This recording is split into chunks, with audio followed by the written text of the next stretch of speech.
Kuna mtu unafanya biashara ya nguo na nasikia Roho Mtakatifu anazungumza, kuna nguo ambazo unauza, asilimia nyingi ya nguo unazoziuza ni nguo ambazo hazimpi Mungu tukufu, ni nguo ambazo mtu aweze akavaa hata kwenda nayo kwenye sehemu yoyote ya heshima. Hawezi kuvaa. Ni nguo ambazo watu wanavaa kwenda nazo sehemu zisizo za maana. Nguo watu wanavaa kwenda nazo disco, wanazoenda nazo kwenda kujiuza, wanaenda nazo kwenye sehemu yasiyofaa. Nafanya biashara ya nguo, lakini hizo nguo ni kwa ajili ya watu wa staili hiyo. Manake unachochochea ni kwamba watu waendelee kwenda kwenye hizo sehemu. Unachochea watu kufanya mambo ya kidunia, kuzidi kupotea zaidi.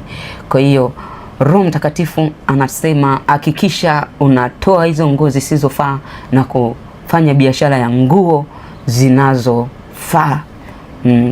Tafuta nguo ambazo zinafaa. Nguo zote ambazo hazifai zitoe kwenye biashara yako, alafu weka nguo ambazo zinafaa. Alafu anasema mtegemee Mungu, usitegemee aina ya mavazi. Mtegemee Mungu. Usiseme haya mavazi ndio yananipa kipato. Kuanzia leo unapotoa hizo nguo, hakikisha unamtegemea Mungu, sio aina ya mavazi unayouza. Acha kutegemea biashara yako, acha kutegemea aina ya mavazi unayouza. Kuanzia leo mtegemee Yesu Kristo.